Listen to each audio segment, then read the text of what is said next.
नमस्कार, मी गोवर्धन दत्तात्रय टेमक, कृषी सहाय्यक, तालुका कृषी अधिकारी कार्यालय नेवासा येथे कार्यरत आहे। आज मी CRA तंत्रज्ञानाबद्दल माहिती सांगणार आहे। CRA तंत्रज्ञान म्हणजे क्लायमेट रेझिलिएंट इन ॲग्रिकल्चर ही संकल्पना आहे। तर तामिळनाडूचे भारतीय प्रशासकीय सेवेतील जिल्हाधिकारी श्री सत्यगोपाल डॉक्टर के सत्यगोपाल यांनी या तंत्रज्ञानाचा शोध लावला।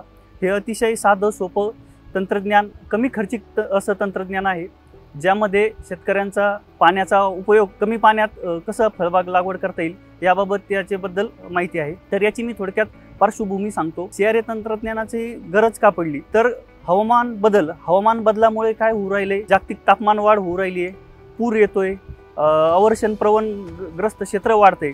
तर याच्यावर मात करण्यासाठी या CRA तंत्रज्ञानाचा उपयोग होणार आहे। तर CRA तंत्रज्ञान कसं राबवायचं, तर CRA तंत्रज्ञान राबवण्यासाठी आपण फळबाग लागवडीचं जे अंतर आहे त्या अंतरामध्ये त्या अंतरावर 2 बाय 2 फूट रुंदीचा, लांबीचा, उंचीचा खड्डा खोदावा। खड्डा खोदल्यानंतर त्यामध्ये तर आपल्याला यासाठी 3 फूट लांबीचा, 3 ते 4 व्यासाचा 4 PVC पाईप लागणार आहे।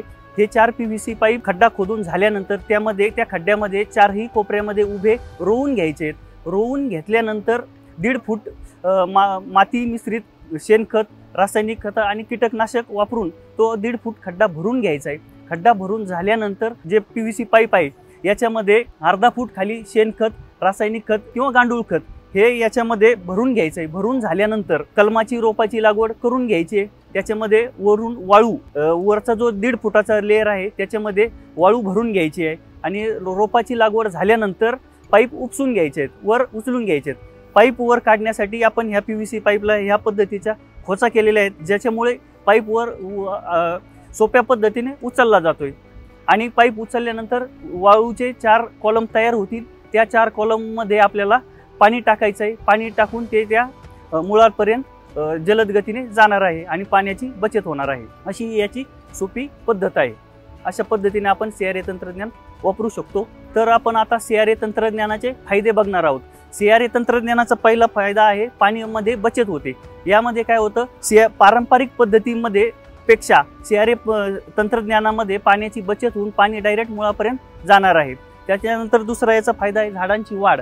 यामध्ये काय होणार आहे, झाडांची वाढ, पाणी आणि आपलं रासायनिक खत हे झाडांना मुळांपाशी योग्य पद्धतीने गेल्यामुळे झाडांची योग्य पद्धतीने वाढ होणार आहे। त्याच्यानंतर हवामान अनुकूल ही पद्धत दुष्काळ आणि पाणी टंचाई या दोन्ही ठिकाणी अतिशय उपयुक्त आहे। त्यानंतर खत व्यवस्थापनामध्ये काय होतंय, या पद्धतीने मुळाच्या जवळ खत अतिशय जलद गतीने पोहोचते आणि झाडांची योग्य पद्धतीने वाढ होते।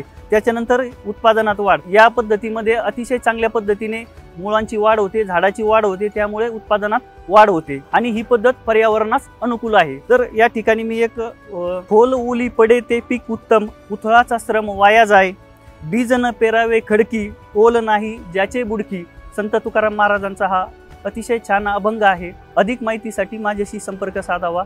माझा मोबाईल नंबर आहे 77 098 31 902। धन्यवाद।